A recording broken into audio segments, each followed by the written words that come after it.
Good evening, everyone, and welcome to our March 11th Supervisor meeting. I am Supervisor Birmingham. We have Supervisor Erler, Supervisor Ekman, Supervisor Friedman, and Supervisor Albert. So we do have a quorum for tonight's meeting. The agendas are up on the podium if anybody needs a copy of the agenda. Have all the supervisors seen tonight's agenda? Yes, Mr. Chair, I'd like to amend the agenda for tonight. Okay.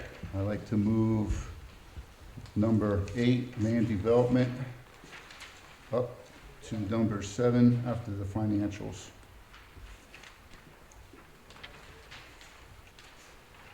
Okay. Do we have a second? I'll second that. Any discussion? All those in favor of the motion say aye. Aye. Any opposed? The motion carries. Mr. Chair, I'd like to make a motion to amend the agenda to include public comment before the executive session.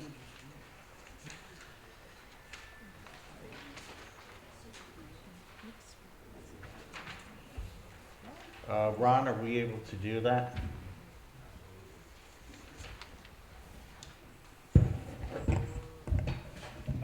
I believe it was discussed at the last meeting that there was a concern that there isn't public comment at the end of the meeting like there used to be. Since it's public comment and since you're not spending any township money, you're not creating any cost of money, you're not doing anything in that regard, I think you could make that amendment, but if it's going to be carried on in the future, make sure the agenda shows it. That's all. Okay. Okay, do we have a second? I'll second. Any discussion? All those in favor of the motion say aye. Aye. Any opposed? Motion carries. Okay, any other amendments to the agenda? All right. Moving on. Oh, let's do yes, Fred. I did roll call. That's okay, that's okay. Okay, so let's approve the agenda in its entirety now at this point. All right, I'll make a motion to approve tonight's agenda with the 2 amendments. I'll second. Any discussion? All those in favor say aye. Aye. Any opposed? Motion carries. Okay, we'll open it up for public comment. 3 minutes for public comment. We'll keep timer right on here. When you come up to the podium, just give your name and address, and after you do that, I'll start the timer, and you have 3 minutes. So, would anybody at this time like to make a public comment? Fred, you're first. Good evening, Fred Clark, Crystal Terrace, Mount Bethel. Thank you for the opportunity to speak. Today I would like to speak about leadership and respect. This town needs leaders with enough courage in their convictions to discuss the merits of any issue with any taxpayer or citizen, which includes developers, former current supervisors, commissioners, committee members, and people they don't like and that don't like them. Commissioner Friedman showed this kind of leadership at the recent special meeting when, despite his reservations, he withdrew the motion to dissolve the municipal authority. His willingness to listen and negotiate before acting was commendable. Leadership was also displayed when he resubmitted the motion, because leaders demand mutual respect, if not for themselves, then for their office. And that was lacking in comments made about the board and in calling one supervisor untrustworthy. A defeat was snatched from the jaws of victory due to unnecessary comments that undid any progress made toward a negotiated settlement and pushed the process towards litigation. I commend this board for considering the appointment of an RPL liaison to move us back in the direction of negotiation. Litigation is a costly process for both sides and should be the option of last resort. To find the best solution for their stakeholders, each side may need to leave the hill they are defending to the death and look in the valley that lies between them, because that is where the answer lies. I approach and treat my position at this podium with the respect that is due, as a platform to exercise my First Amendment right to speak to my government and my fellow citizens. I make every effort to stay within the 3 minutes allotted for public comment and sit down when my time is up to demonstrate my respect for that right and for everyone else present.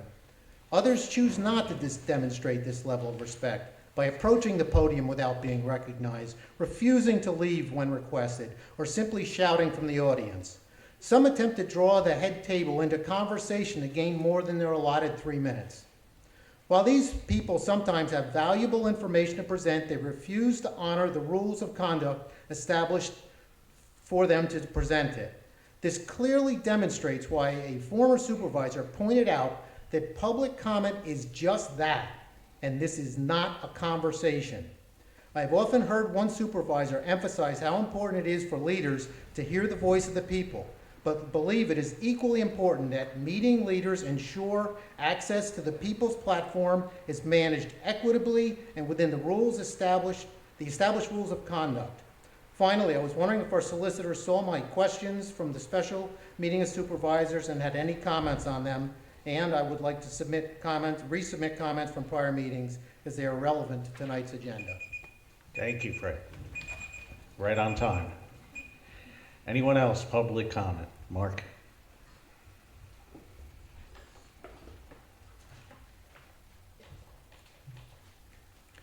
Mark Metzger, 114 Cedar Court, Mount Bethel, Pennsylvania. Mr. Chairman, the 3-minute time restriction for public comment has been in effect at the Board of Supervisors meetings for at least a few years now. The only time I've ever known it to be different was at the beginning of this administration, when you tried to offer people more opportunity to participate at these meetings. And I applaud your efforts. I'm glad to see that it might be getting back to that. However, it did not take long for the people who are antagonistic to this board to abuse it to the point where it was no longer workable for the BoS meetings. So we had to go back to the 3 minutes. The last board under Martin Pinder's leadership strictly enforced the 3-minute rule when standing up the authority. Mr. Karasek, you were present at most, if not all, of those meetings. So with the chairman's permission, I would like to ask his professional legal opinion as to whether or not this 3-minute restriction to public comment violated our constitutional rights for free speech. And as a result, did it nullify the authority's legal establishment? Thank you. Thank you, Mark. Anyone else, public comment? Yes, come on up.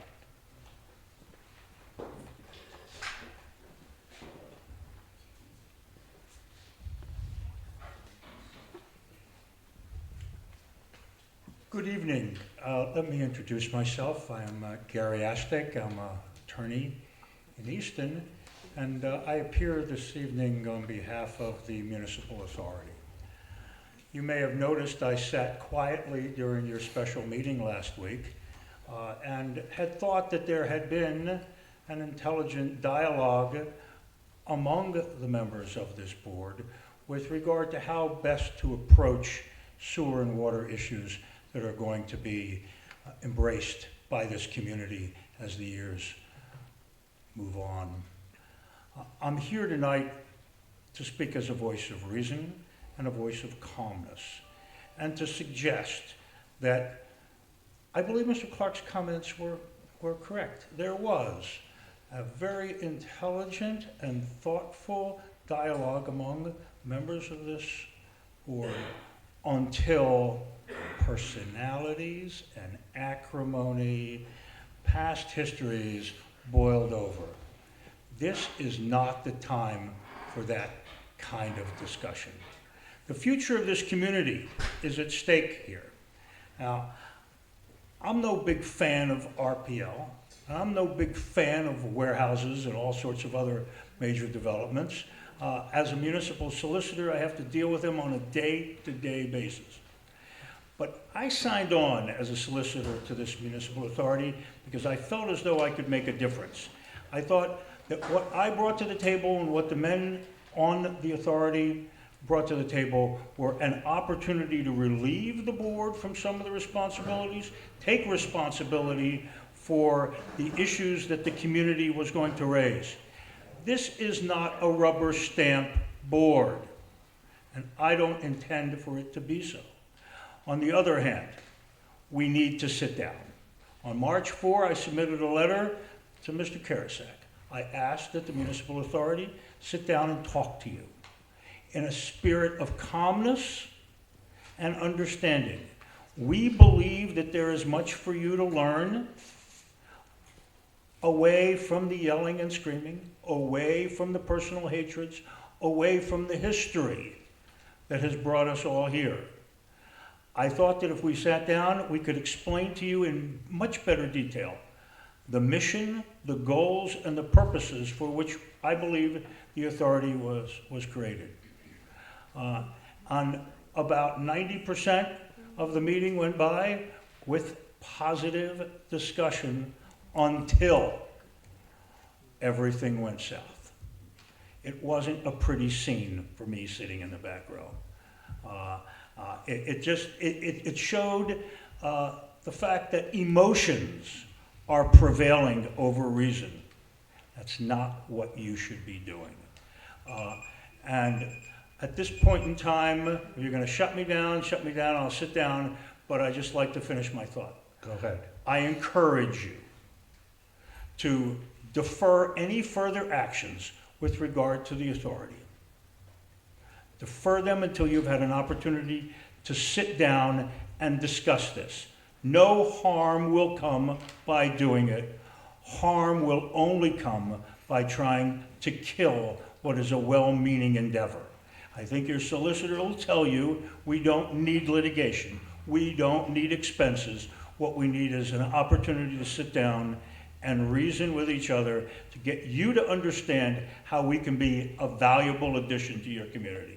That's why I'm here this evening, and I hope whatever actions you were intending to take tonight, and I have no idea what they were, but you would table it all until you've had a chance to sit down with us.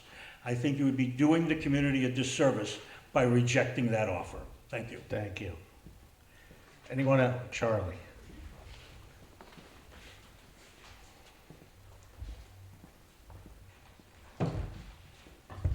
Good evening. Charles Cole, 6 Riverton Road. I don't think there's anything that we can do as a municipality that an authority could do better. An authority is not what we need. Municipal water and wastewater can manage itself here as a municipality better with looking into what the residents want. Last time, there was conversation going on saying, well, if you put in sewers for a small part of the community, it's going to have to be paid for by the whole community. You do sanitary surveys, you set up sewage service areas, areas of concern. You don't have to have the whole community paying the cost of what is necessary for a local area. So I don't think there's anything that a municipal authority can do that you can't do better for the residents as a municipality. Thank you. Thank you.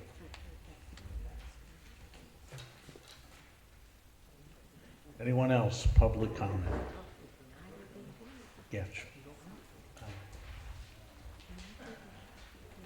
Hi, Mr. Chairman.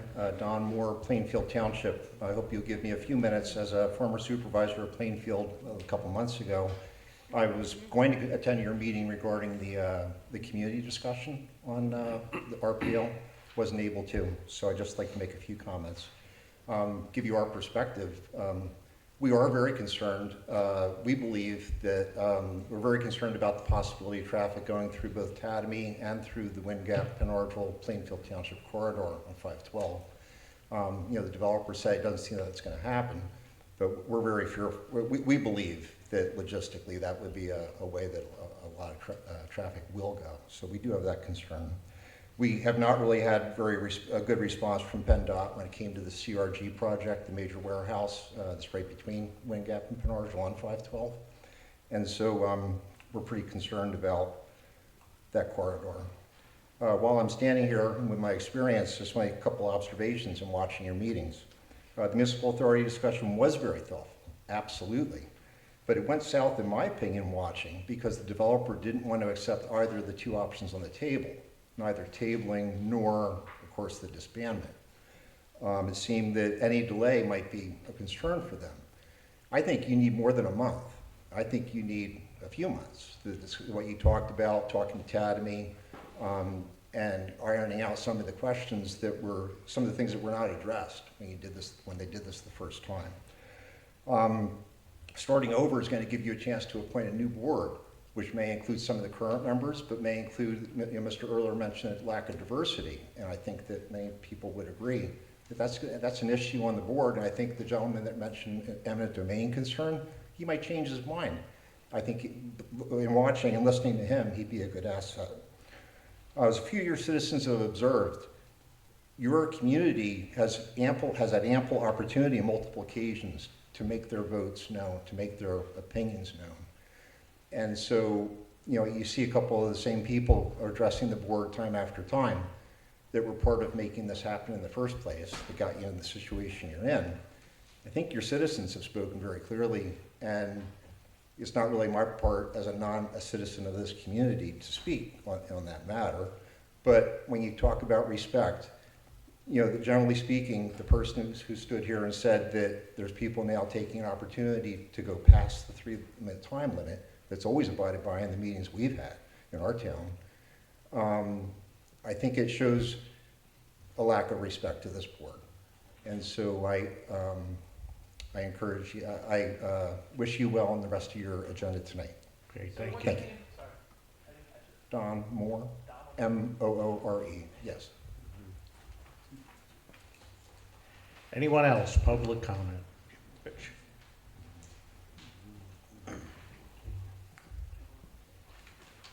Rich Klingel, 850 Todd's Gap Road. Did we purchase an excavator? No. No. All right, Oh, well, you mean the one we just got today? That's a rental. all right, so what are we doing, jobs that we're renting? We have a lot of work to do, Rich. We have a lot of mitigation going on. We have work to do on Belvedere Corners, River Road. We have trees that we have to take up. Isn't that what that one was bought for? What? The other excavator out there? It's a small one, the 85. All right, so why did we get rid of the old one?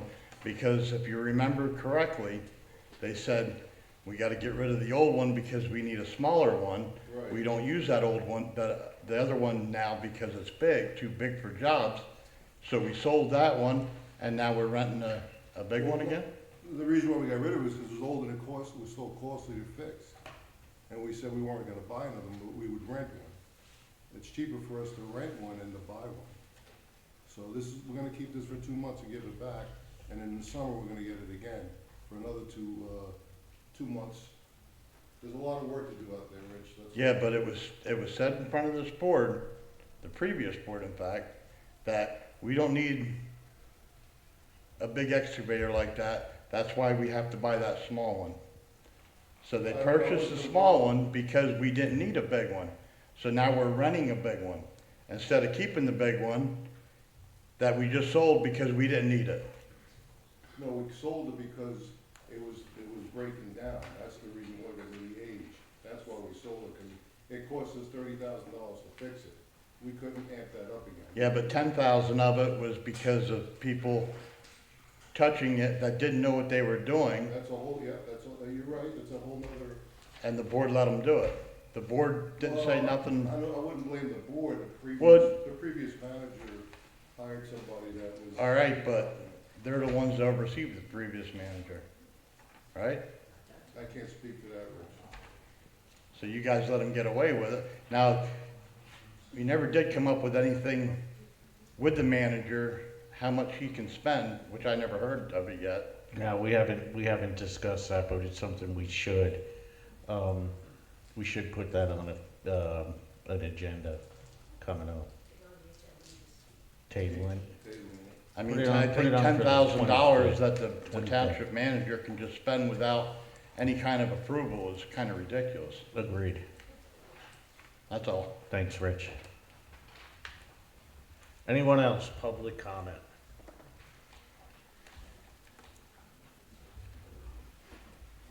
Okay. What? Oh, sorry, come on up, Ron.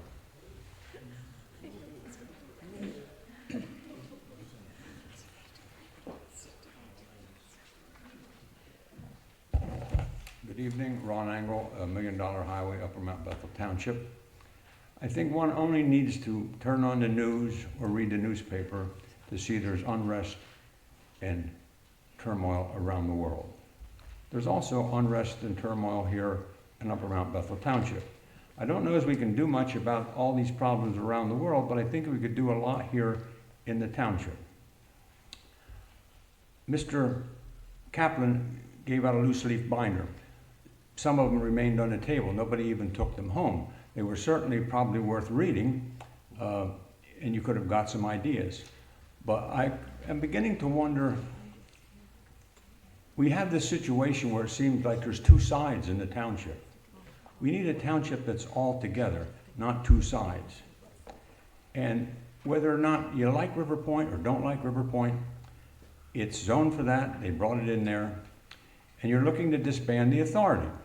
And I think Mr. Albert said it, and I think Mr. Erler said, but then he voted a little bit differently, that let's take a little time to research this and see whether it is good or bad, or what could be beneficial out of it or not be beneficial out of it.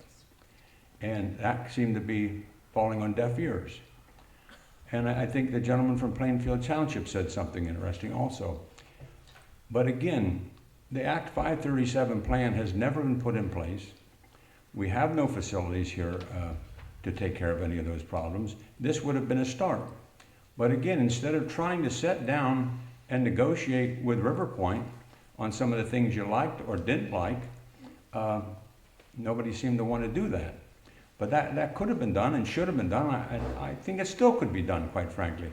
And I see you have on the end that you're going to appoint a liaison to River Point. I don't know if that's window dressing or what the purpose of that will be, but I think a lot could depend on what happens here earlier in this meeting as to whether that would be of any value at the end of the meeting. But again, let's try to be a township that's united.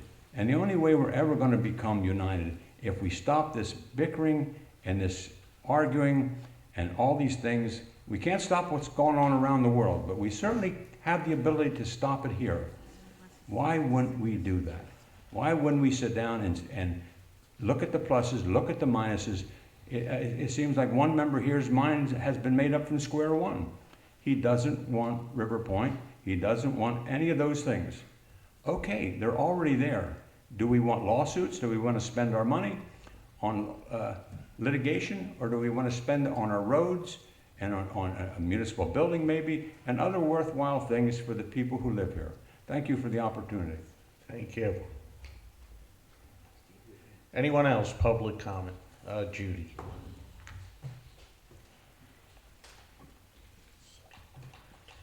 Judith Henkel, 1752 Robin Hood Road. I agree with most of what's been said, but I have one question. If you all decide to stop and start meeting with River Point, does that mean they will stop with the zoning hearing board hearing? Or are they going to just keep pushing through to get as many approvals as possible while you're sitting down being respectful? Thank you. Thanks, Judy. Anyone else, public comment?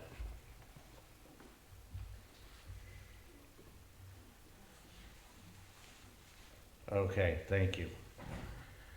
Moving on, number 4, announcements. Jonathan. Yes, I have a few announcements. In the heart of transparency, I, within the last week, met with Ed Nelson, who's our old town manager, I met with Scott Cole and Ray Higgins, who are both on the EDC board, and they were also on the Municipal Authority Board. As the new liaison to the EDC, even though they haven't had a meeting, month and a half ago, at the last meeting, I got a chance to see the pamphlets that they're creating for the town and town businesses. At the meeting with Scott Cole, he got a chance to show me one of the finalized products, and it looks really good. I'm excited for it. Another announcement is a formal recognition to thank Mr. Pector of RPL for donating the trees to beautify our Mount Bethel Park.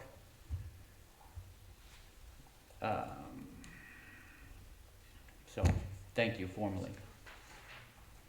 I would like to start in some kind of theory crafting of ways that we can assist the businesses that are in Mount Bethel that are located directly on Route 611, since it will be closed for the next 2 years. I do think that maybe the town could offer them something. I know that they are hurting for business, especially the businesses that rely on through traffic, such as Kelly's, the Overlook, and Dutz Veterinary. The other two businesses, which are Superheat and Custom Heliark, don't really rely on through traffic. So I think we can kind of omit them. Also, there was a member of our community that passed. He worked for Ultra Poly, and a unfortunate event. He did pass away. I don't have all the information on it. His name was Jeff Delp, with his wife Marlo and his, I believe, 4-year-old daughter Ava. If we could give a moment of silence for him, I would appreciate it.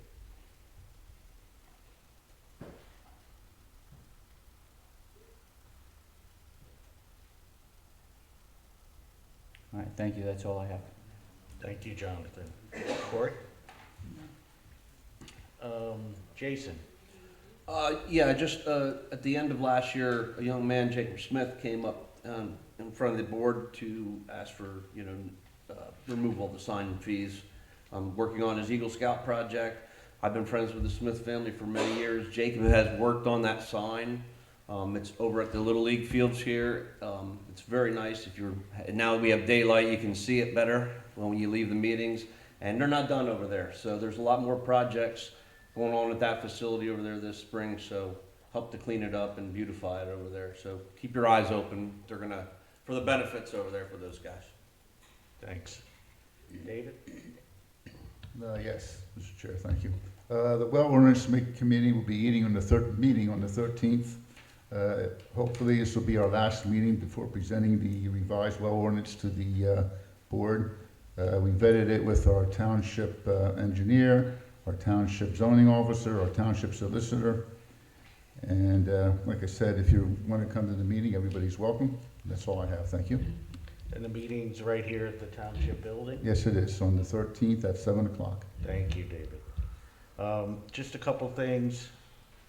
Barbara Wobert, who lives here in Upper Mount Bethel, is going through a very difficult time.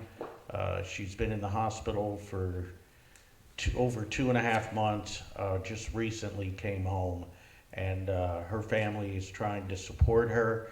They're going through a challenging time. So if you have an extra $1 or $2 that you can help the family out, there's a GoFundMe on my supervisor Facebook page. It's for Barbara Wolbert, and her daughter Lauren used to work here at Mount Bethel Pharmacy. Really nice family. So if you have a $1, $2, or $5 or whatever amount that you can help them out with, please go to my supervisor Facebook page and look for the GoFundMe for Barbara. Miller's Egg Ranch is having a, I guess they do this every year. They have a summer camp program. They've been doing it since 2001. It's for the kids. It could be the kids in Upper Mount Bethel. You don't have to live in Upper Mount Bethel, but if you want to bring your kids to Apple Blossom Village, it's Miller's Egg Ranch. It's a summer camp program. They are trying to set up scholarships for families that want to enroll their kids but don't have the money. So this is another great cause. If a local business out there in Upper Mount Bethel or surrounding communities, it's $350 a week for a child. So if you want to sponsor a week, or 2 weeks, or whatever, local business or even your family wants to support a child to go to summer camp, please get in touch with Miller's Egg Ranch. They're right in Apple Blossom Village on Allegheny Road in Upper Mount Bethel Township. And if you need their phone number, you can call our township building. We're also going to be doing another fundraiser. This is for the Joanna family, and this is the free recycling day that we're going to do it in April, I think is what we talked about. We haven't decided yet, right? Yeah, well, we were thinking maybe April, depending on, with Ray and see when he's available. But it's gonna be a free recycling day here in Upper Mount Bethel where you can bring your electronics, TVs, laptops, whatever, and it's free drop off, and then we just ask you to make a donation of any amount, and that will go to the Joanna family. Mark has been battling cancer for a long time now, and recently got sick and has been out of work. And Joanna family is just a lovely family. They live here in Upper Mount Bethel, and we're just trying to find ways to support them. So even if you don't have any free electronics that you want to drop off and you want to make a donation, just see our township secretary, Cindy Beck, and we'll take the donation from there. And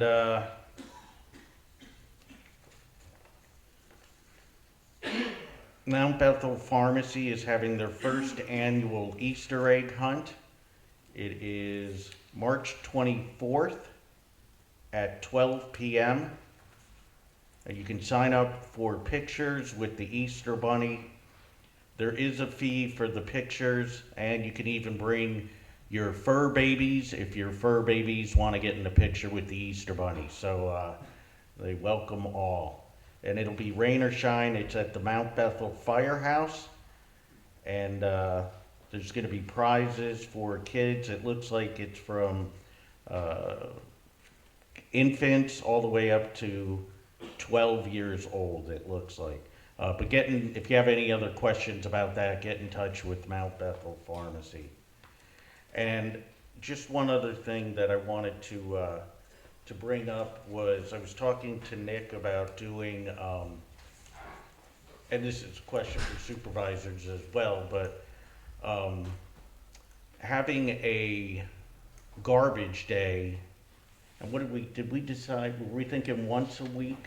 Or were we thinking? It was up to you, but once a week, maybe a Sunday for 2 hours, whatever. Yeah, we were. 5, of supervisors and myself, I could, fill in for somebody that's not able to do it. So it would be basically the supervisors, we'd rotate, would come down here, could be a Saturday or Sunday, depending on everyone, that supervisor's schedule, but would just come down to the township building for 2 hours, open up the dumpster, and then if you have trash, from whether it be a party or what have you, you could come down here, you could put your trash in the dumpster rather than either waiting until garbage day, and maybe you only have the one garbage, the big 96-gallon garbage can, and maybe you need more, I don't know. So this is an idea that I'd like the supervisors to discuss, And I'd be happy to go first and just come down Saturday or Sunday for 2 hours, and then you have to be a resident of Upper Mount Bethel, but you could come down if you had extra trash you wanted to put in the dumpster. And that's it. That's it for me. Moving on, number 5, consent agenda. We have the meeting minutes from February 12th, the meeting minutes from February 26th, and the special meeting minutes from February 28th, and the exonerations refunds. Does anybody want to take any of those out of the consent agenda and put it on to the action items for discussion? Okay. Then with that being said, we'll keep everything on the consent agenda. And can I get a motion to approve the consent agenda? So moved.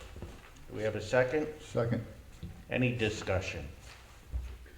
All those in favor of the motion say aye. Aye. Any opposed? Motion carries. Number 6, financials bill list. Nick? Mr. Chair, if you don't mind, can I add announcements to this? Because I didn't get a chance to speak with you. Oh, yeah, I'm sorry. Yeah. Thank you. Sorry, Nick. I wanted to thank the people on Institute Drive, our residents. That's gonna be closed until the 29th for our fellow amphibians that are mating. We got some good news in the papers which was nice, from the county. But I just wanna thank them, and I know it might be a little thing to endeavor for the, endure the endeavor that we're doing for the community. We're the stewards of our own township, and the county is our partner, so if I can help with the county and with us, I want to keep that cohesiveness going together. So I want to thank them on Institute Drive. It's closed from Tots Gap to House 377, I believe. But I want to thank them. We will start listing stuff on Municipid. There's going to be mowers, weed whackers. We have a scanner that we're going to get rid of, some file cabinets, chainsaws, what have you, some equipment that will be posted on Municipid, and anybody is able to bid on those items. So we'll be probably within a week, we'll be posting that on Municipid. And then also, to what Rich Klinger was saying, the reason why we got the excavator is because Justin and I had a meeting with the Bridge Authority from PennDOT, the inspector. We had 6 bridges that were inspected, and most of the bridges are fine. They need some mitigation. That's why we have the excavator, because there is some things that we have to do. We need to reach to get down into the water and make sure that our bridges are fine, because bridges are expensive, as we discussed previously with the small bridge that we have, the state has down by Mr. Engel. But we do have one bridge that's gonna need mitigation, and we're gonna have to do bidding for next year before it gets critical, and that's gonna be around a $200,000 project. So I just wanna let the board know what we have to expect for next year, because we're gonna have to budget for that, because there is no grants for that. It's our money, and there is some liquid fuels money that we can use for that, but I don't know how much we're gonna have left over from this year. We'll be doing, might as well tell everybody, we're gonna be doing a lot of road work this year. River Road, Laurel Hill, there's a few other roads we're gonna be doing. We just have to sit down with Justin, we got to put projects together. But we're gonna be spending a lot of money on the roads, which they need, and that is what the townships are supposed to do, is take care of the roads and make them safe for everybody. So I just wanted to let everybody know what we did this week. The bills, the general fund had, we spent $166,890.02. There were interim bills, ACHs of $22,138.58. The rec fund had $50.63. The fire tax account was $1,182. Interim bills of ACHs of there from fire tax account was $515.10. Road Machinery Fund was $8,965.98. The EIT Open Space Fund was $34,452.20. Liquid Fuels Fund, we spent $24,082.11. And the escrow account, we only have one, which is Ultra Poly Recycling Center was $8,116.50 for a total of $266,393.12. Mr. Chair, make a motion for pay the bills. Do we have a motion? Mr. Chair, I'll make a motion, we pay the bills. Do we have a second? I'll second that. Any discussion? All those in favor of the motion say aye. Aye. Any opposed? Motion carries. Okay, number 7, action items. First up is Ultra Poly Land Development. Good evening. Attorney Pete Lehman, and I have with me our engineer, Adam Trillo from Bowler Engineering, and Dave LaFura, the president of Ultra Poly. And as you probably know, we were in front of this board after being in front of the Planning Commission both last year for preliminary plan approval for the Ultra Poly land development. We received last month a recommendation from planning unanimously for conditional final plan approval. And that puts us before you folks tonight for hopefully conditional final plan approval. Now, I know that 3 of the board members were not on the board last year, so just a quick refresher, we've got the actual aerial photo plan, just to remind everybody where the site is and what Ultra Poly is. Ultra Poly, of course, is headquartered and has 2 existing buildings on Demi Road in Portland, just off River Road, just south of the interchange going over the bridge. And these 2 buildings are in Portland Borough. They're in the Portland Industrial Park, which is not only the 2 Ultra Poly buildings, but Air Liquide, and then a little further to the south, 2 custom laminated buildings. So it's an existing industrial park with a public road, Demi Road. The new site of the 3rd recycling building would be outlined in red. And then there's going to be a truck garage, which is outlined in blue. Again, both off Demi Road. The utilities, as with the rest of the park, would be applied for by, and we've applied to Portland Borough. The sewer plant is at the end of Demi Road. So there's sewer mains in the road.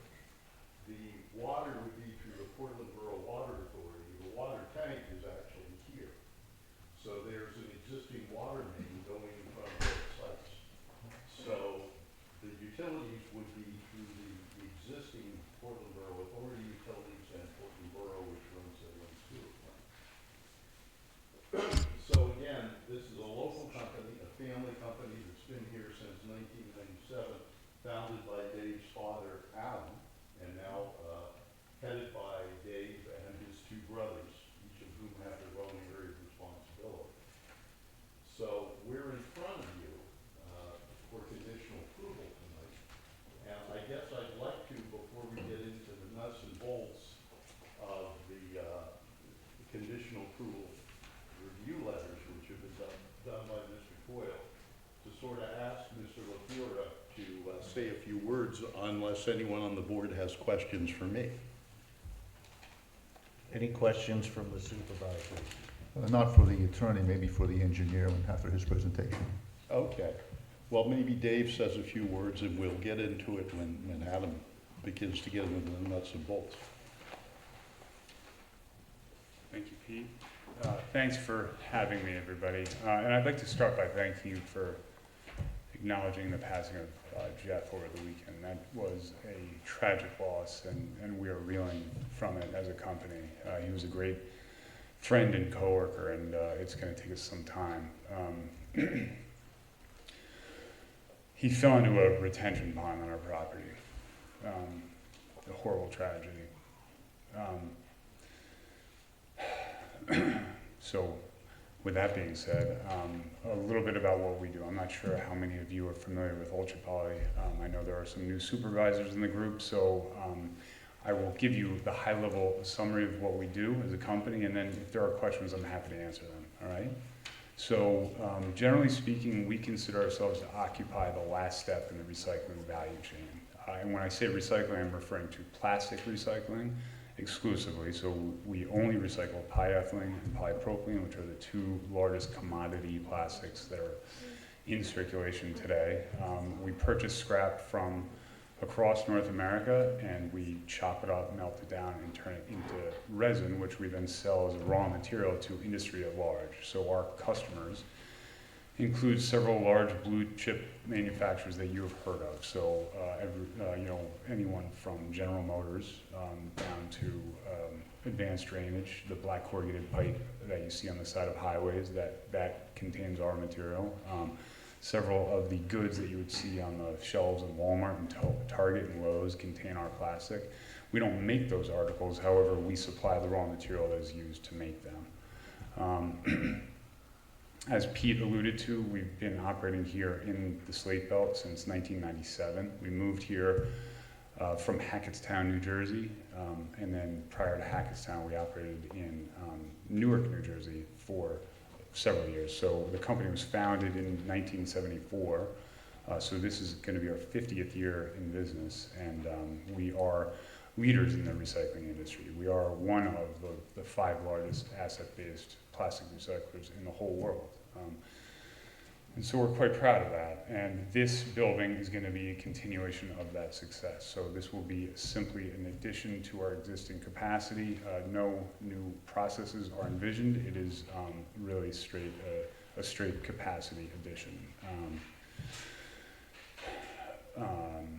I think that we have a tremendous relationship with Portland. We've been established there again since the late '90s, and we've been great stewards in this area. We have not interacted as much with Upper Mount Bethel because we don't have any buildings in the township until now.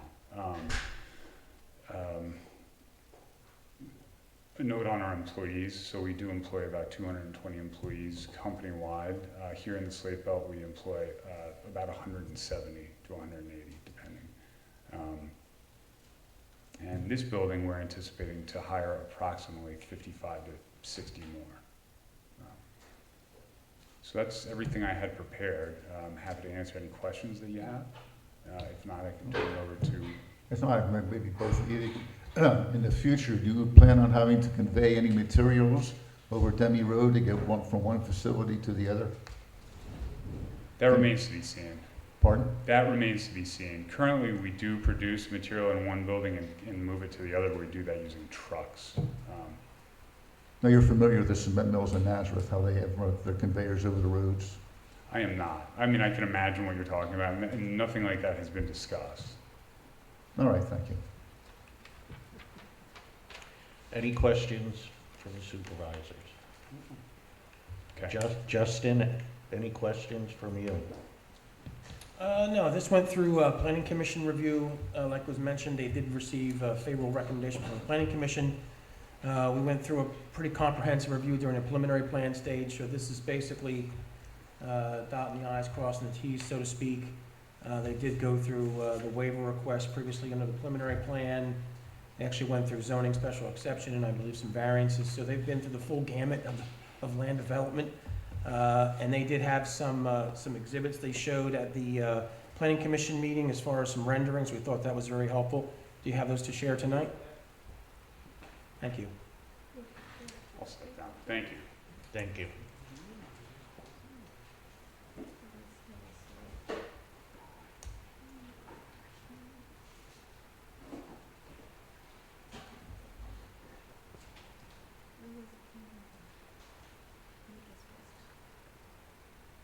I'll just go through them briefly.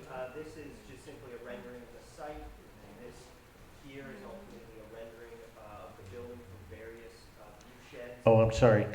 Is there any way you could either use the mic? That would be great, so people can hear you at home.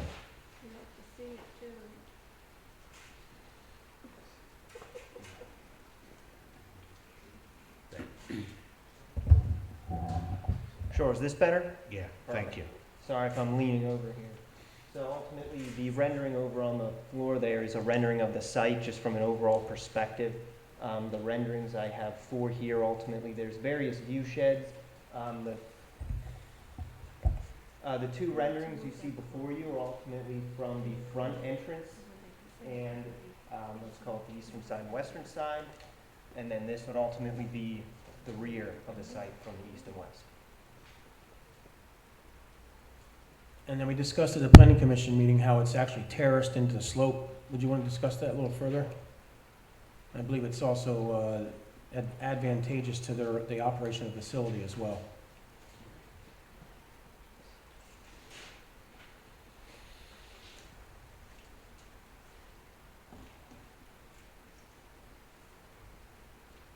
Sure. So ultimately, it's terraced. The site in particular is actually sloped from what's called the rear to the front, as in it's higher in the rear and sloped down towards Demi Road in the front.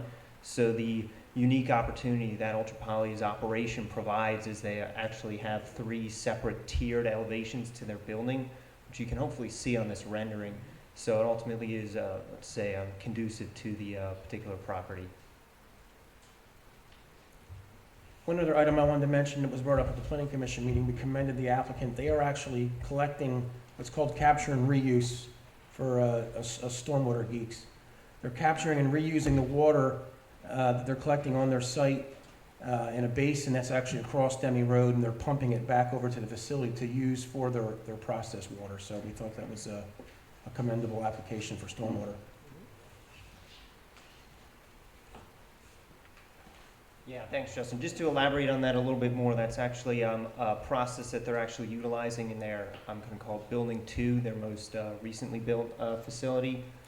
So we're continuing with the same process. Ultimately, they use processed water to cool their product, and as part of the stormwater design, we're ultimately capturing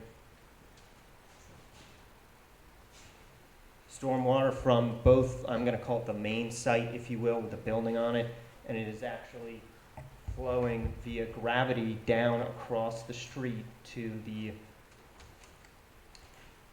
truck maintenance facility, where there's ultimately a large above ground basin where the stormwater is collected, and then it's actually subsequently pumped back across the road to be utilized in the main facility to support that processed water. Anything else, Justin? No, and then just as far as the closing, we did put together a letter February 19th, 2024, and they were granted recommended conditional final approval at the planning commission meeting, so you have that before you tonight. Okay. Ron, anything you want to address? Thank you, Mr. Chair. I have in front of me a signed agreement for conditional final plan approval form. That was signed at the time of the Planning Commission meeting held on February 21, 2024. The conditions that need to be done are noted by checks. In addition to compliance with the Township Engineer Review Letter of February 19. And so that being said, this matter is in a position for consideration and vote. Okay, thanks, Ron. Are there any questions from the supervisors? Upon approval, when would you plan to start construction? That remains to be seen. That's going to depend on the business environment and interest rates, to be frank. So not likely this summer, perhaps next summer.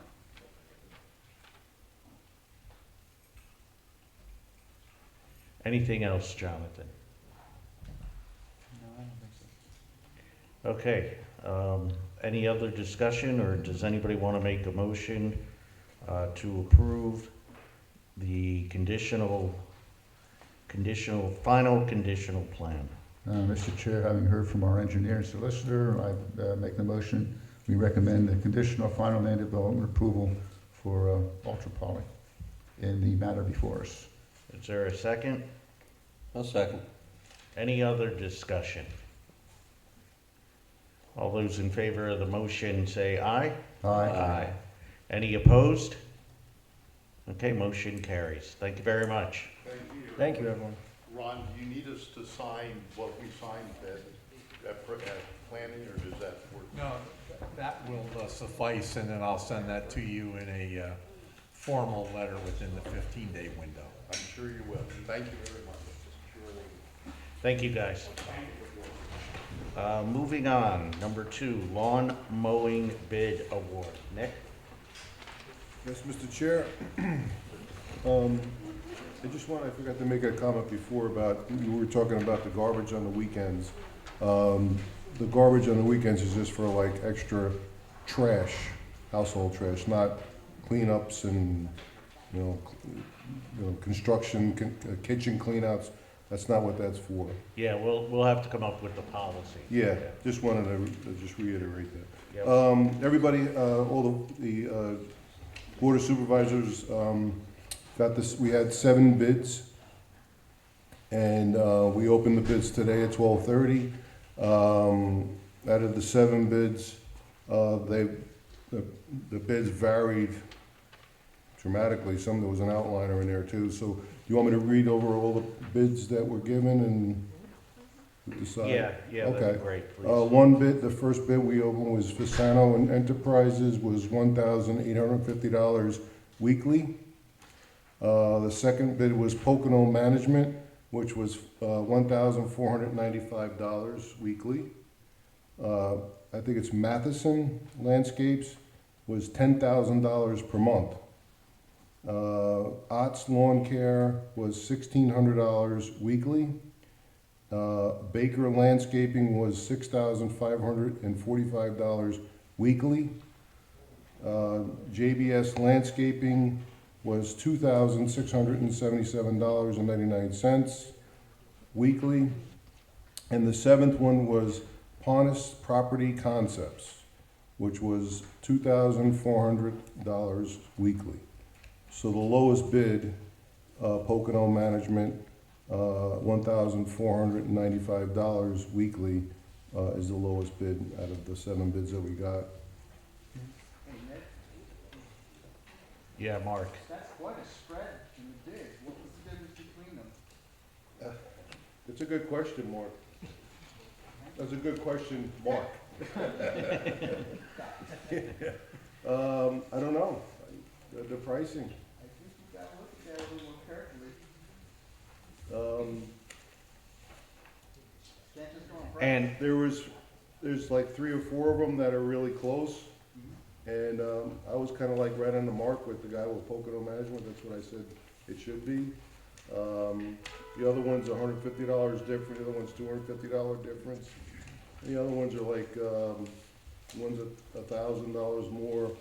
The other guy, you always have an outlier in Matheson Landscaping, I don't know, he was doing $10,000 per month. And the other guy, Baker Landscaping, God bless him, I don't know what he was looking at. 6,500. You could ask for whatever you want, but I think that's common when you bid. There's always an outlier, and there's a guy almost in the middle, and the rest are kind of close. I always want to understand what the differences are, why the prices spread so differently. If They- you give a set of requirements, Yeah, if that big a spread, yeah. you gotta look at that. Yeah, Mark, the scope of work seems to be the same for each, just the prices are different. Yeah, Mark. Overhead rates or number of labor hours, I mean, whatever, I don't want to belabor it, but Yeah, they all got the specs. They're all the same specs, and it's pretty self-explanatory. So Nick, that was my question. Was there a scope of work that township put in? Yes, Yes. yeah. We gave them, there's 6,500 acres, I think, total. I'm sorry, 65 acres total. We gave them the sites. One of them I took to the sites to show them where they were. That was very basic, it was like, very black and white. So I don't know, to be honest, like I said, I don't know what the differences are. I mean, I've had bids before on business end, and you see that. Even to your house, you get these bids that are crazy, and some of them are lower, really low. By, PSAT law is by township law, you're supposed to take the lowest bid. And the only way you can get out of that is if the person doesn't perform. So. Any other questions from the supervisors? Yes, they need, yeah. Now, to understand, there's 5 areas that'd be under this, the Upper Mount Bethel Township Community Park, the Township Municipal Building, the Mount Bethel Firehouse, the Echo Lake Ball Field, and Easton Industries. Those are the 5 areas that will be, that were covered under this bid.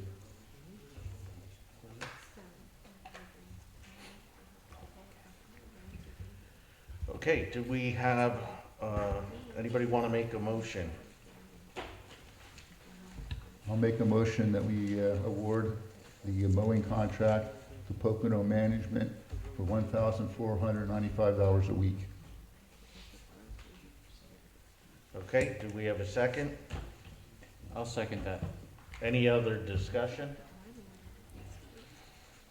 All those in favor of the motion say aye. Aye. Aye. Any opposed? Motion carries. Thank you, Mr. Chair.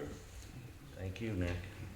Next up is resolution to dissolve the municipal authority.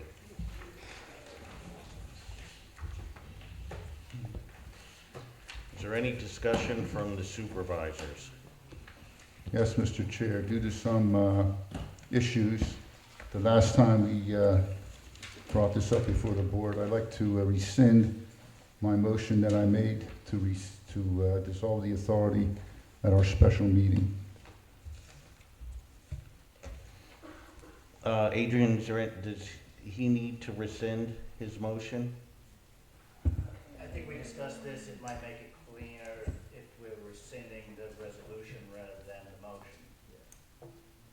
Okay. All right, I rescind the resolution, the motion I made to rescind the authority. Okay. And I don't know if we remember who seconded. Did I second it? See, I'm getting old. I believe I did. The first No, motion, no. Cory seconded, the second one, I believe you did. No, I believe I did. Jonathan did.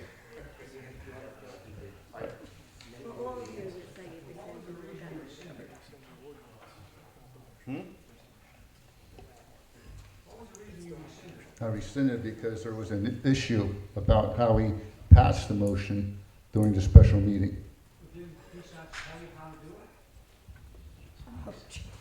That's how our solicitors tell me how to do it. Okay, David, anything else? Yes, I'd like to make a motion for resolution to dissolve the municipal authority. Adrian, should he read the resolution? We did it last time, I think it makes it complete, and we'll at least have a record, even though it's gonna be part of the record. I think we should read it. Okay. So he made the motion now, so now should he wait for a second, or should he read? Well, I think we need to go in order. If he's making a motion to rescind the prior resolution, we should vote on that first. And then if there's a new motion for the new resolution, then move on with that second. Okay. You have to vote on my motion. Okay, so we need first a vote on the motion to rescind. So that being said, I made the motion. you made the motion, so now we need to vote on it. So Cory seconded. Okay, with that being said, is there a vote on the motion to rescind? Those in favor, please say aye. Aye. Aye. Any opposed? Okay, motion carries. Now, David. Now, I'll make a motion that we rescind make a motion, a resolution to dissolve the municipal authority. Okay, and do we have a second? Mr. Chair, I have a point of inquiry. Yeah. Has anyone Hold on on the, for a second. Oh, we gotta wait Until for there's a a second. second, there's. Yeah, bring that up in the discussion. So do we have a second? I'll second it. Okay, now we'll open it up for discussion. Jonathan? the point of inquiry, has anyone on this board, been reached out to by either a member of the municipal authority or RPO? I did from the municipal authority, They reached out to you? yes. Okay, Jason? No. Mr. Friedman? No. Okay, thank you. Okay, So Adrian, before we vote on this, should he read the resolution, or should we just go ahead and call for a vote? I'm in favor of reading it, as we did the last time around. Okay. Okay. A resolution directing the Upper Mount Bethel Municipal Authority to pay off its indebtedness, transfer its assets to the township, and to dissolve itself. Whereas the Township of Upper Mount Bethel, herein the township, is a duly authorized township of the second class and a municipality situate within the County of Northampton, Commonwealth of Pennsylvania, with offices located at 387 Yield Highway, Mount Bethel, Pennsylvania, 18343. And whereas pursuant to 53 PACS 5601, known as the Municipal Authorities Act, herein after the Authorities Act, on or about September 11, 2023, the Board of Supervisors of the Township approved resolution number 2023-06, which expressed the Township's desire to organize an authority for the purpose of the provision of sanitary sewer, water solid, and/or sanitary sewage waste and related utility services to Township. And whereas the proposed sewer authority was organized and approved by the Township through Articles of Incorporation on or about October 9th, 2023, which created the Upper Mount Bethel Municipal Authority, the Municipal Authority. And whereas the Township has determined that the continued existence of the Municipal Authority is not in the best interest of the health, welfare, and safety of the residents of the Township. Now, therefore, be it hereby resolved by the Board of Township Supervisors of Upper Mount Bethel, County of Northampton, Pennsylvania as follows. 1. The above recitals are hereby incorporated by reference. 2. Pursuant to the requirements of 53 PA-CSA 6519, the Township directs the Municipal Authority with regard to any current projects to pay and discharge all bonds with interest due which have been secured by a pledge of any revenues or receipts of such project. 3. Pursuant to the requirements of 53 PA-CSA 6519, the Township directs the Municipal Authority with regard to other property to pay and discharge all bonds issued and outstanding, including the interest due on such bonds, and to settle all other outstanding claims against the Municipal Authority. 4. Pursuant to the requirements of 53 PA-CSA 6519, the Township directs the Municipal Authority to convey all property owned by the Municipal Authority to the Township. 5. Pursuant to the requirements of 53 PA-CSA 6519, the Township directs the Municipal Authority to take all necessary actions to terminate its existence, including but not limited to submitting a certificate to the Township requesting termination of the Municipal Authority.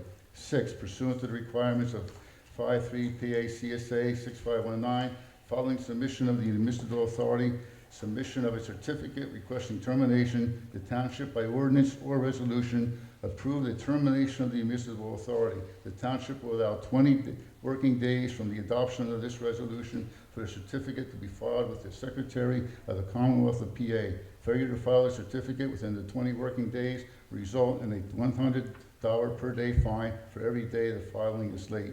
7. Pursuant to the requirements of 53 PA-CSA 6519, following submission of the Municipal Authority submission of a certificate requesting termination, the Township by ordinance or resolution approve the termination of the Municipal Authority.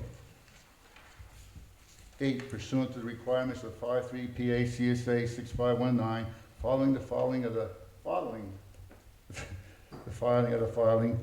certificate with the Secretary of the Commonwealth and the Secretary notation of the termination of the existence of the Municipal Authority, the Township shall cause the certificate to be recorded with the Northampton County Recorder of Deeds. 9. Pursuant to the requirement of 53 PA-CSA 6519, following the recording of the certificate, the property of the Municipal Authority shall pass to the Township, and the Municipal Authority shall cease to exist. This resolution being duly presented by motion and duly seconded was carried and adopted by the Board of Supervisors of Mount Bethel Township at a public meeting held on the 11th day of March 2024. Okay, any discussion from the supervisors? Yes, I have a question for Justin. What is the purpose of the feasibility study, and why was it not performed?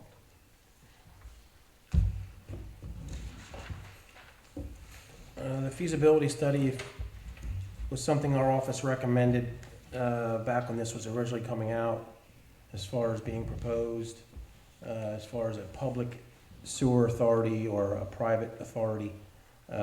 We had recommended at the time to do basically a feasibility study or an alternatives analysis, if you will, for multiple factors, looking at the sewage flows, looking at where the water sources are coming from, potential service areas, evaluating the alternatives, potential disposal fields, expansion capabilities, cost analysis, potential industrial components, township serviceability or capacity, pros and cons of the analysis, responsibilities, Act 537 impacts, potential input from Portland Borough and Portland Borough Authority, and then ultimately comments, concerns, considerations to evaluate the agreement that was proposed in conjunction with the authority discussion. So there were multiple items that we recommended to be investigated further prior to creating the authority. What was the second part of your question? Why was it not performed before the municipal authority was first established by the previous board? It was never authorized. The board decided not to pursue it. But it was recommended to them. It was recommended by office, yes. Yes. And moving forward, I don't know where this is going to go, but some type of alternatives analysis or feasibility study or cost-benefit analysis, whatever you want to call it, could be performed by another engineer, another outside consultant, not RPL sewer engineer, not us, since we kind of advised the board. If you were looking for, just a third party or another opinion, you could always do that in the future. But it was not authorized or approved, and we recommended it last year. Thank you. Any other questions from the supervisors? Yeah, pursuant to whether or not this resolution is passed, they can still continue to build their sewage plant. They don't need the authority to build the sewage plant, correct? I think that you asked that question last meeting. I did. You said, yeah. Okay.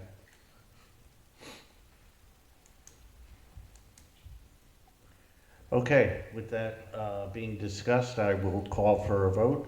All those in favor of adopting resolution number 2024-07 signify by saying aye. Aye. Aye. Any opposed? Okay, motion carries.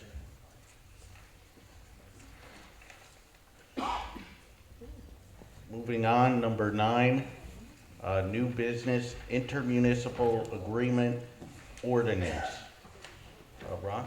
I'm sorry, Mr. Chair, I think we missed the EAC. Oh, did I miss it? I'm all, Number 3, action item number 3. I have one, because we updated. I have the old one, sorry. Okay, Rick, thank you, Ron.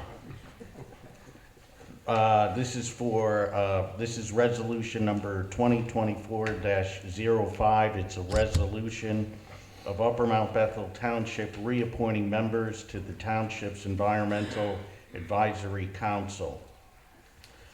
Whereas Upper Mount Bethel Township is a township of the second class with an office address of 387 Ye Old Highway, Mount Bethel, within the county of Northampton, Commonwealth of Pennsylvania.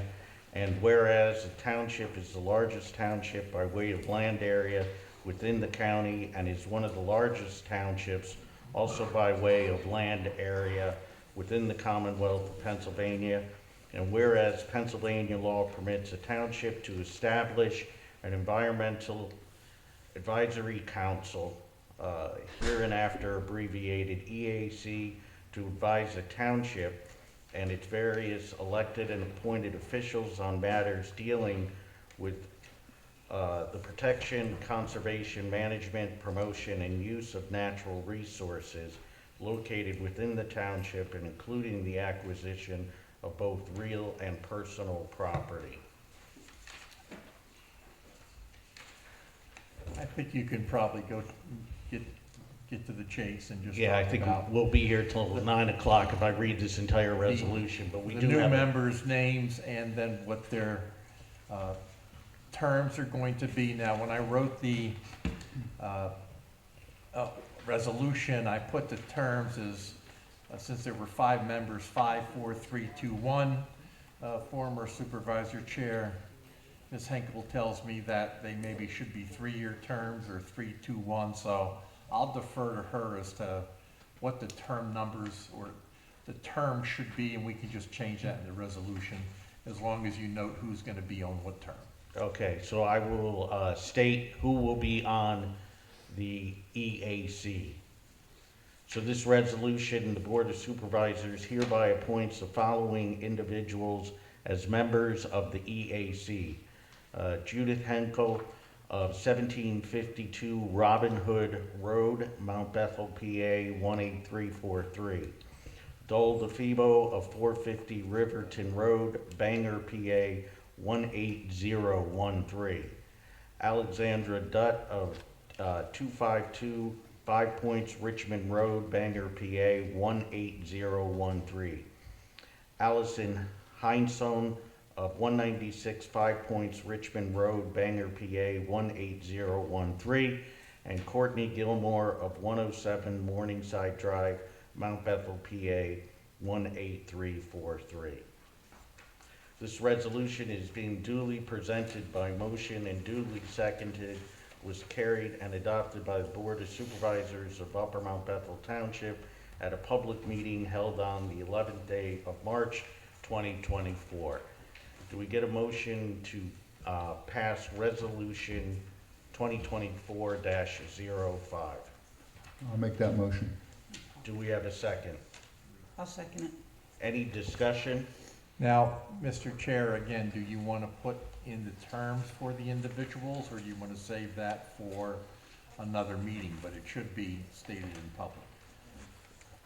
But we should check with Madam Henkel as to what the years should be, so that I'm not screwing that up. Yeah. D. Well, this Exhibit A has it blank, right?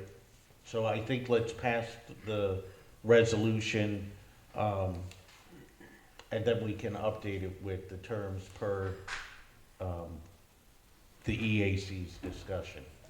The resolution, or the original ordinance, had the terms expiring every 2/5 of a whole. So there would be 2 people expiring 1 year, 2 people expiring the other year, and we only have 1, so it would be then just that one expiring the following year. So it could be 3 2-year terms if you want to do that. 2 3-year terms, 2 at 2-year terms, and then 1 at 1-year terms.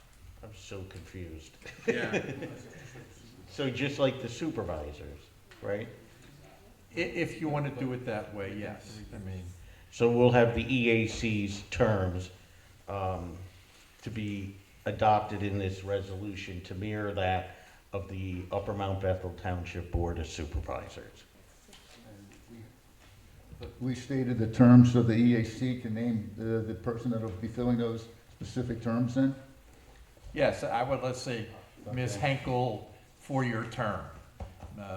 Ms. DeFebo, the 3-year term. Or you should probably put in the terms so that everyone then knows moving forward what their term is going to be. All right, we'll just put Judy at the top and put the And names in. you need to do it tonight, not necessarily, but if you want to get the committee or the council up and running, you might want to do it tonight. It's your call. All right, so let's do it tonight. So Judy Hankel would be an initial term. Well, I'll open it up for suggestions for the supervisors. I won't just state it. No, we could put Judy in that. For a 4-year term?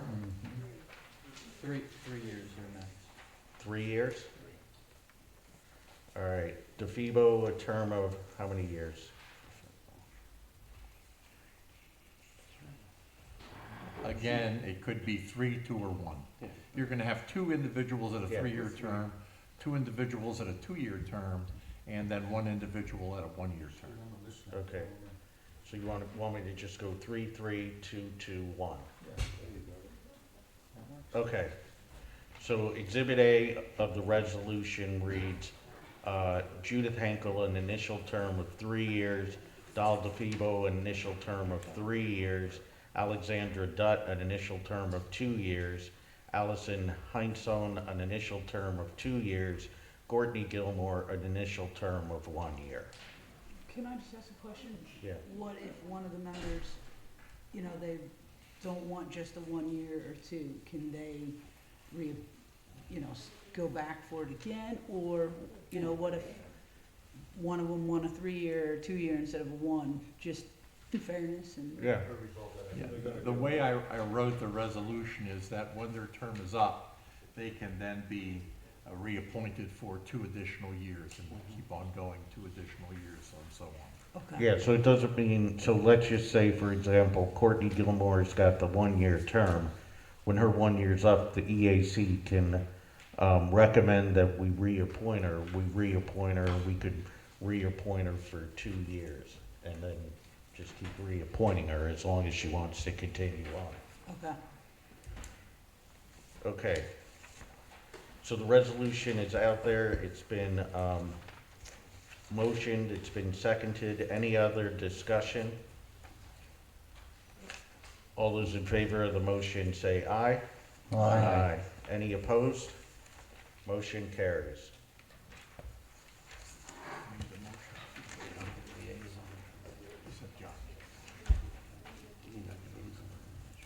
What'd I do? What's that? I said just put the chair. Yeah. Yeah. I second. Oh, no. David made the motion, sorry. Okay, well, there you go. Yeah. Okay, next up is RPL liaison. I will get it together sometime tonight. This is what happens when you tell your wife you're going to wake up early and get the kids off to school. I did that this morning, and I tell you, I'm regretting it. That's one of the hardest jobs in the world, so I'm still recovering. So next up is the intermunicipal agreement ordinance softball. And that's an easy one, Mr. Chair, in the sense that I was not able to prepare the ordinance because we got a request from Lower Mount Bethel Township to change or add something to the agreement. So until the change or addition would be made, obviously I could not advertise or have the ordinance ready for adoption. They would like in the agreement to indicate that Upper Mount Bethel Township will administer full background checks on all of the coaches and the township pay for that. So since that's something that's going to be money spent by the township, that wasn't something I could just agree to. It had to come before the board here for discussion. My concern is if it's just Upper Mount Bethel Township coaches, is it going to be coaches from other municipalities? What about the parent helpers or parent coaches? I mean, I think you got to do the full panoply if in fact that's what the township wants to do and pay for that, and that would be not only criminal background checks, but probably the sexual abuse checks too, so. I agree. I mean, that's under the pass the trash law, and which is required in Pennsylvania. So, yeah, I would say you have to do the whole, like our solicitor said, the whole backgrounds. Just to clarify, the township does run background checks for anybody involved in the youth sports programs now. The person who's applying for that position has to request a background check from either the state or federal agencies, and then they submit those reports to us. So the cost is separate, because we put the cost on the person applying for the role, not the township. The onus, I think, is that the township makes sure that we have background checks for anybody involved in the youth sports programs, which we do. Not necessarily that the township has to pay for. Okay. Well, the email was that they want the township to pay for them, but if in fact that payment is made through some other source or some other internal resolution, then I'm sure that Lower Mount Bethel won't care as long as the checks are done. Yeah, okay. So at this time, Ron, should we table it?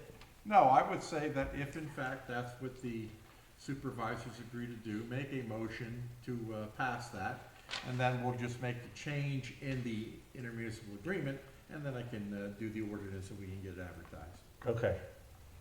Okay, so do we have a motion to approve the intermunicipal agreement ordinance for softball? So moved. Is there a second? Second. Any other discussion? All those in favor of the motion say aye. Aye. Any opposed? Motion carries. Okay, RPL liaison.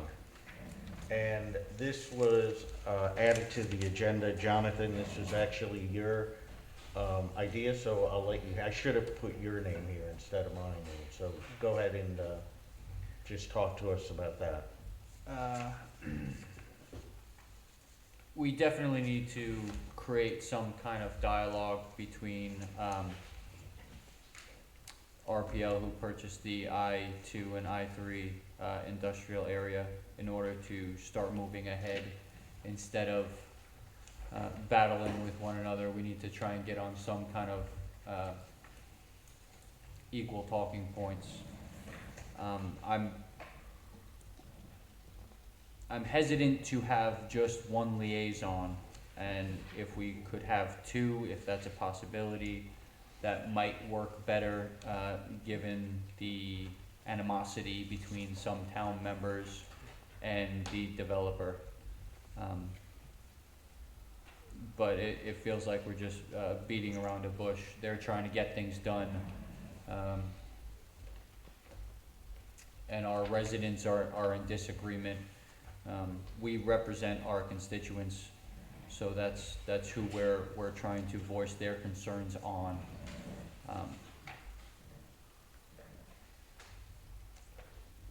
So I will make a motion to set up a RPL liaison.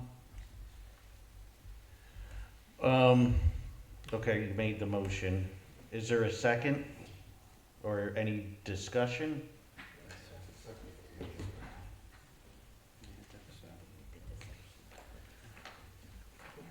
Is there a second? Okay, there's no second at this time. What I think we should discuss is, and I agree, Jonathan, that we need something to open up the talks with RPL. I think, how do we do it? I mean, is there any supervisor who feels we should not be talking to them at all? I feel they should talk to us as a whole.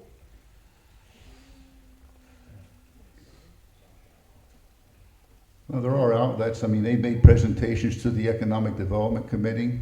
They've been in front of the Planning Commission. So I think, we have, they can come in front of now they can come in front of the EAC. So there are outlets, if they want to come and make presentations, that can eventually get back to us. I guess the concern is if, say RPL wants to talk to us about, I don't know, they've got a manufacturer that they're bringing in and they want to tell us about it. Okay, so we put them on the agenda and they come and talk to the supervisors as a whole. But, and I'm not saying we have to make a decision tonight, but something to think about. What if they have to, what if they, we have meetings every 2 weeks. I guess we could call a special meeting if they needed something immediate, and that would get all the supervisors together, because we only have to give 24-hour notice. I guess my concern, if anybody sees this, is what if they have to somehow speak to the supervisors and say, Lisa says, well, I've got a quick question to ask them, and if I have a quick question, I've got to get on the agenda for a special meeting, speak to all of them at once, when I could spend 5 minutes and call Corey or call Jonathan and get a quick answer. I guess that's something that we need to think about. What I've personally seen on my short time on this board is that emotions do start to fly when we are in a setting such as this with strong-minded people.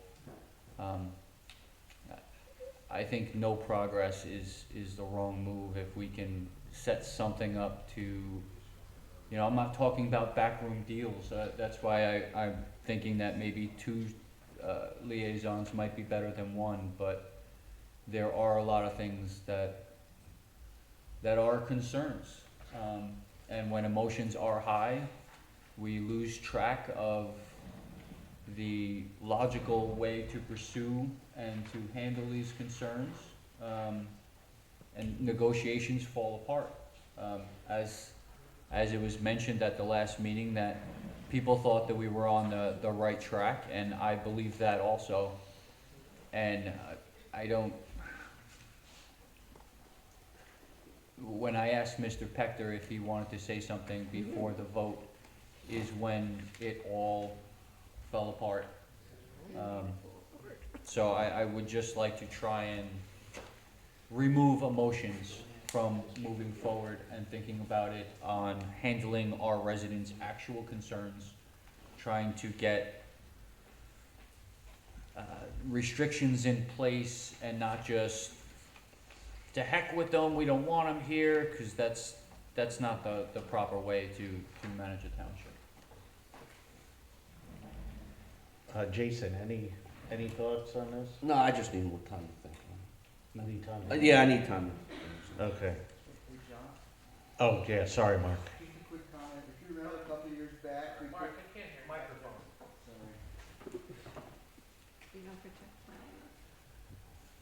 A couple of years back, we drafted a charter for a liaison group. Remember, myself, yourself, Scott Minnick, Nick Puglisi, and there was one other guy whose name I can't seem to remember, but he was the public relations guy. But the idea was that we were going to try to streamline communications between RPL, the Board of Supervisors, and the community. And I remember right, it was like we would have regular meetings where we could just get status reviews for different things and express community issues back to the developer, and just keep the communication line open. So it really isn't any kind of a decision-making or influential type of a role. It's just a communication conduit. So I still have all that stuff if you want to look at it again. We did write a charter, we did put our expectations together, and I don't know if we did anything else, but do you remember that? I do. Okay. Yeah. Yeah, it's something to think about. Maybe, we table this for now and come back to it on the 25th. We can look at it on the 25th.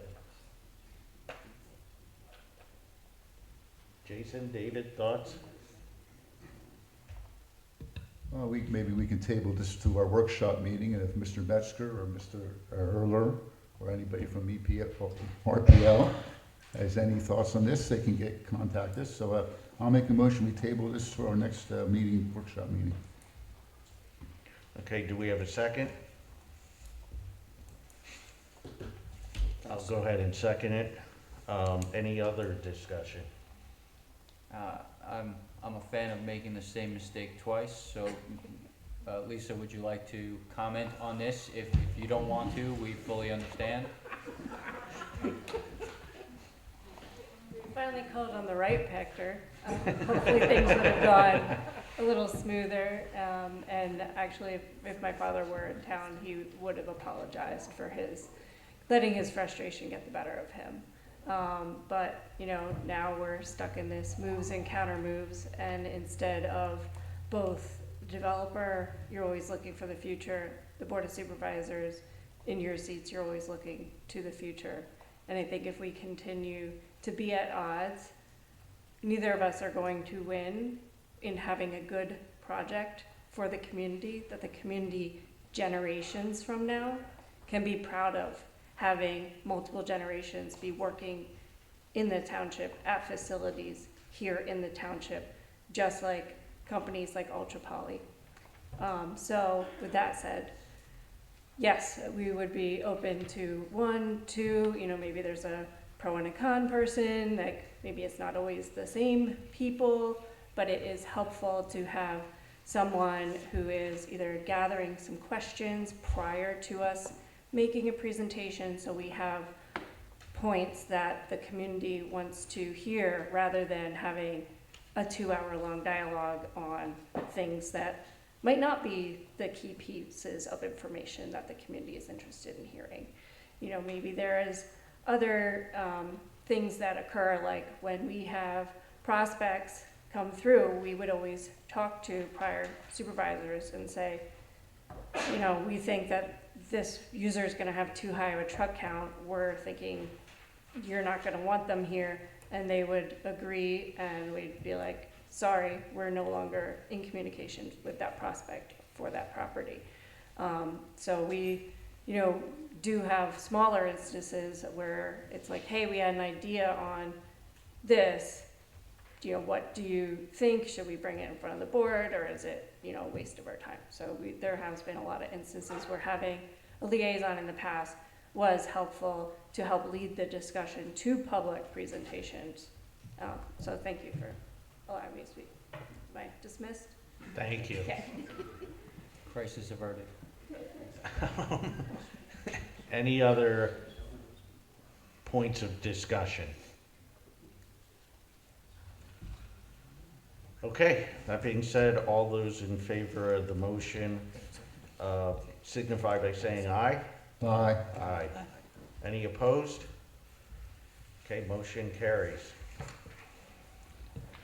Okay, I'll open it back up for public comment, 3 minutes.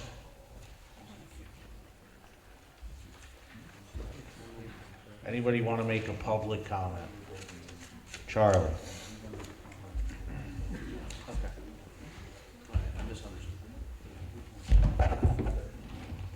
Charles Cole, 6 Riverton Road. There's something I have tried to remind myself of over the years is not speak extemporaneously without fully vetting what I'm going to say. But I think the residents are sort of getting beaten upon because of the conflicts here. But there's a certain amount of hypocrisy in this whole thing, because I may be getting old, but I'm not that old that I can't remember some of the things that got thrown out of our township zoning by the text amendment. And there were things in it that included community impact assessment, environmental assessment, transportation assessment that could be done, but nothing could be done about it. There were all these issues that zoning and municipal law put in there to provide just the things that we're talking about doing right now. So if you went back 3 years and said, let's wipe the blackboard clean and start over, maybe that's where we should be. Thank you. Thanks, Charlie. Anyone else, public comment? I see a hand. Oh.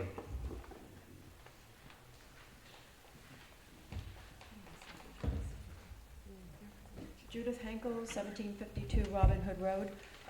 Thank you very much for getting the EAC back together again.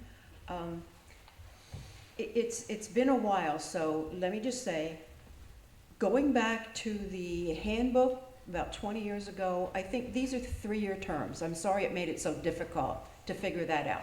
3-year terms, you had to stagger them right now, but when anybody's term is up, they can asked to be reappointed for another 3-year term. So having said that, now I'm going to throw something else at you. Because we were waiting for a while to get this finalized, we've talked amongst ourselves and came up with a meeting night. That's tomorrow night. So I want to know, can we jump right in there and can we meet tomorrow night? If we do, we don't have a liaison and we need somebody to unlock the door and lock it back up again. What time's your meeting at? 7, the way it usually is. 7, the second Tuesday of the month.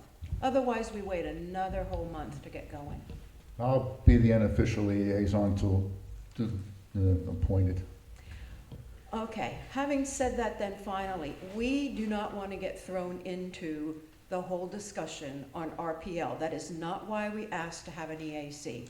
We want to go back to originally, and that could be a part of it, But I think rereading the, and sorry, my electric went out, and I haven't gotten a chance at the last minute to look. There are things in the original ordinance that pertain to open space. And back then in 2000, it was all under one blanket. EICs were getting organized. We decided here in this township to separate them out. Open space became its own entity, and so EAC is not going to be looking at properties or whatever. We may help them with things, but not. But there are a lot of other things that got put on the back burner that we want to look into. And so I think looking at, and I may say it the next time, looking at the 4 other people, they're all new, they're all very varied, they have great resumes. The other thing, are we definitely done? Dave's going to open the door. We are hoping one of our big things will be education. We want to talk with the residents. We want to know what's concerning them. We want to interest them in other things that are going on. Dole DeFebo is about agriculture, preserve farms. Allison is a Penn State watershed specialist. There's so many, and I think Alexandria has such a resume. Yeah, she should be our chairperson maybe, but she's got solar, they've got all these backgrounds. And what I've heard over the last 3 years from the people in this township, we have so many really very well-educated people in various different, positions. I want them all to come. Yeah, don't be afraid. Just come. We're going to be friendly. We're going to speak up, and we want to hear all points of view. Okay, thank you, Judy. So that's the Environmental Advisory Committee. Their first meeting is tomorrow night at the Township Building at 7 p.m. Anyone else, public comment? Come on up, Ron.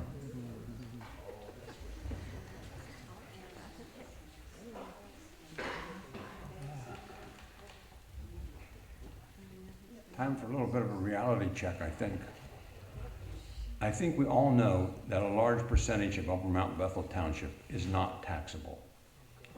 River Point would have produced a lot of tax revenue. So, along the lines of spending money, could I inquire, you hired Mr. Cousins from Gross McGinley to advise you at $160 an hour.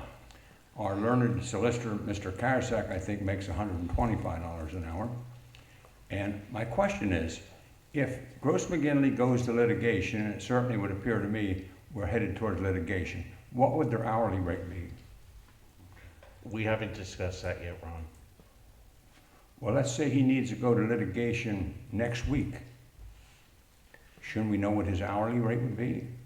Or the firm's hourly rate would be? Ron, I'd like to repeat after Mr. Teal. This is public comment, not questions.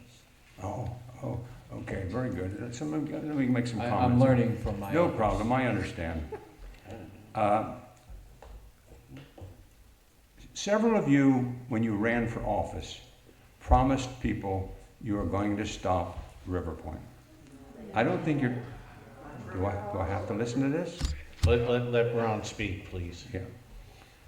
What's going to happen here, I could be wrong, but I have a little bit of knowledge about government and a little bit of knowledge about the finance. What's going to happen here, without a municipal authority, the end result will be, if these people who all didn't want to see truck traffic and you didn't want to see warehouses, I could be wrong. I'm not a developer, never developed anything in my life that I know of. You're going to probably see, based on the action you're taking, you're going to see warehouses. Just the opposite of what the concern here was, okay? And again, we have a lot of road projects on the go. And again, like Nick said, roads are number one in this township. Where are the money going to come from for roads? So I'll finish up before my 3 minutes, by the way. Let me make a projection. You're going to see a massive tax increase next year, undisputedly. And again, I am pretty knowledgeable about government and taxes. And you're going to see more turmoil than you've ever seen before. So whatever you think you accomplished tonight, I think you've probably accomplished just the opposite. Thank you. Thank you. Anyone else, public comment? Yeah, Mike.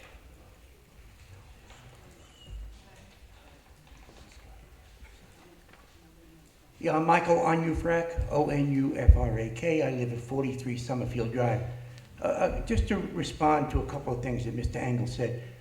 My impression is that you dissolved the municipal authority today.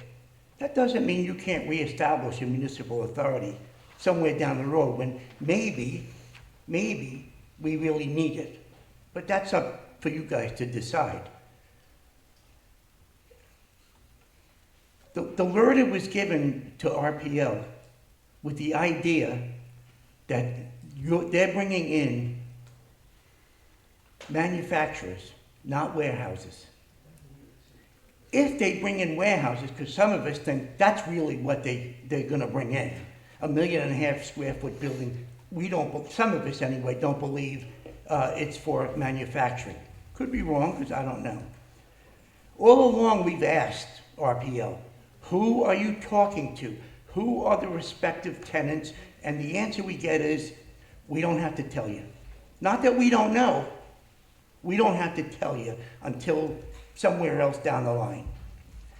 Maybe if they were a little bit more open, and this goes to you, Jonathan, I think the idea of liaisons is a good idea, and I think Mark said there was already a group that was supposed to be doing this, maybe. I think you should reinstate that. Not one person. It should be a group. And part of that group could be those people that think that this is a great project, whether that's Mr. Engel or someone else, but it also should include those of us who have a point to make about why this project, as suggested, isn't right for this town. Mr. Engel is wrong when he says that some of you guys got elected because you were going to stop RPL. That is absolutely a lie. That is not the case. That is not the case. I've never heard anybody on the board, including Dave Friedman, say, I'm totally opposed to RPL developing this. That's just not true. What's true is most of us have said, we understand it's zoned industrial. Mr. Pector bought it. He has a right to develop it. Our objection is the sheer size, the number of buildings, the square footage, the amount of truck traffic and car traffic is way too much for this town's roads. You talked about how much money we're spending on the roads. You could probably triple it if they get to do exactly what they want. Some of us also are opposed to the drip irrigation field being put on Mr. Engel's farm. We don't think it's appropriate. I certainly don't think it's appropriate because it's my backyard. Find another way of doing it, and I think some of their opposition would go away. I hope they are willing to compromise, because I think we are. Thank you. Thank you. Anyone else? Ron, he was speaking directly to the board. Hold on. A development is certainly worth much more money if there's manufacturing. Without the sewage facility, there probably won't be manufacturing. That's what I meant by that. Whatever he just said, it makes no sense at all in the real world of business. So Okay, no more debating each other. You make your public comment and that's it. Anyone else public comment? Marty.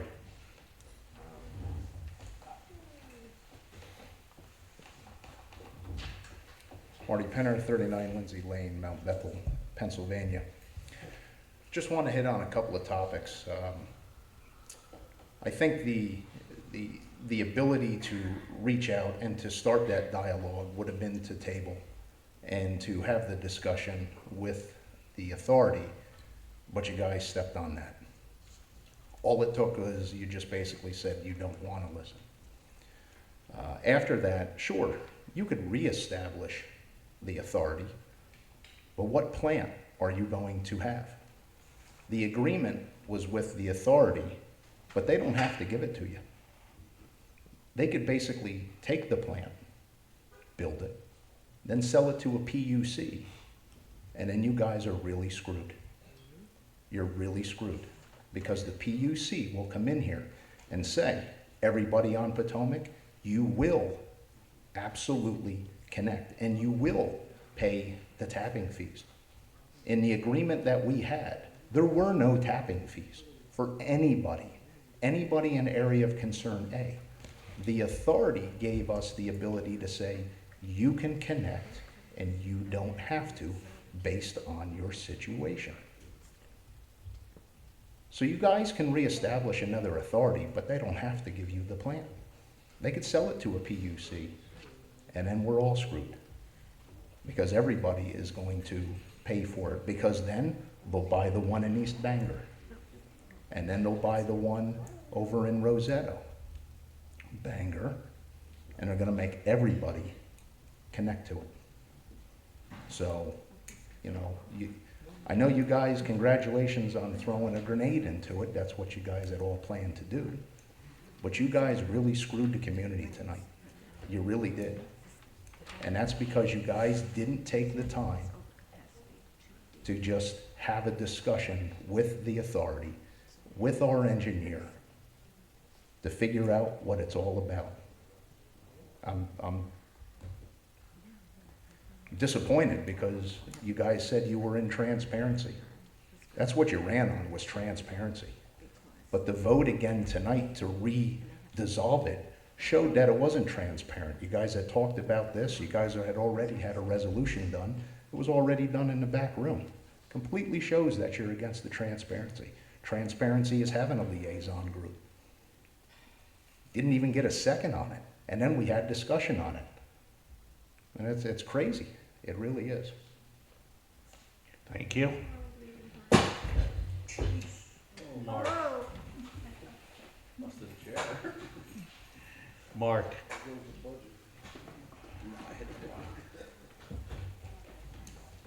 Mark Metzger, 114 Scenic Court. You know, I have no doubt that the pro-authority people believe what they're saying. What I question is, what is the basis for that belief? Is this something that somebody has told them? Is this something that has been studied and they have the facts that they can draw from? Is this just a gut feel? What are they basing all of these things on? What Mr. Pinter just talked about has business implications all around, okay? People are going to make those decisions based on what these facts are. That's why you do the feasibility studies in the beginning, to sort all these things out. That was never done. We don't have a good idea as to what we do. I think we've got a lot of people's feelings about the matter, but let's take the emotions out of it and get down to making fact-based decisions. Thank you, Mark. Anyone else? Public comment? Yeah, Joe, come on up.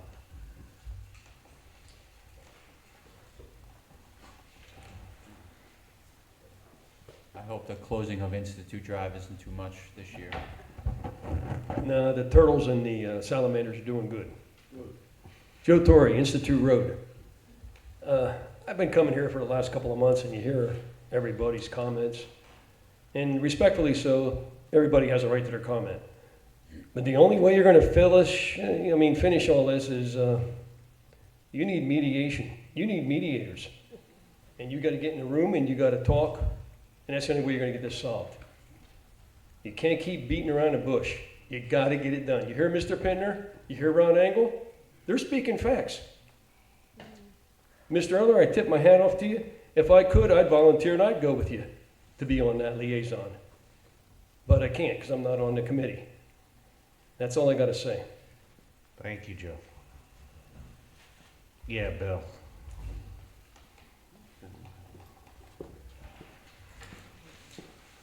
Bill Hall, Jacoby Run Road, Upper Mount Bethel.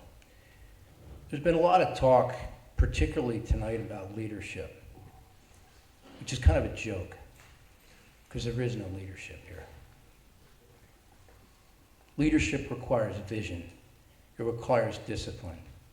It requires being able to sit and think and come up with what is best for all. It can't be emotional. It can't be what, by the way, in the development world around the country, they call NIMBYs, not in my backyard. I've seen it because of what I do in my career. You do nothing, or you get into these kinds of arguments and nothing moves forward, you get exactly what you don't want because you're stuck.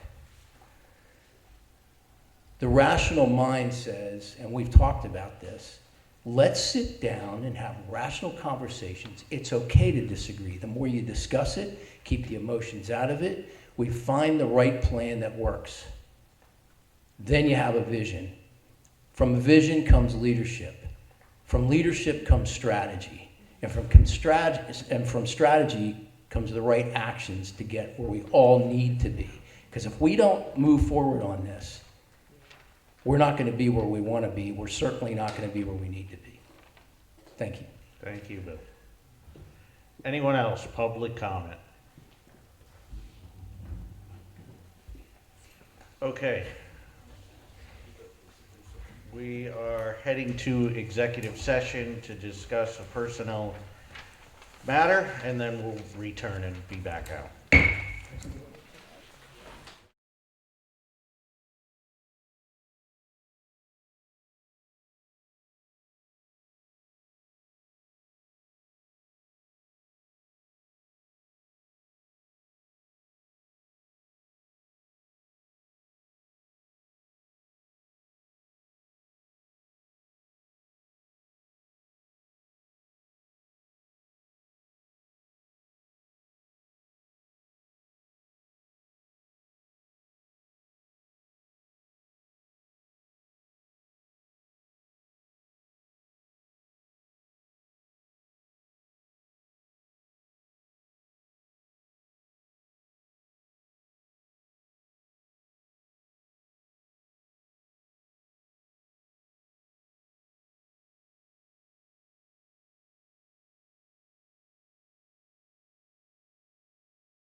This meeting back into order.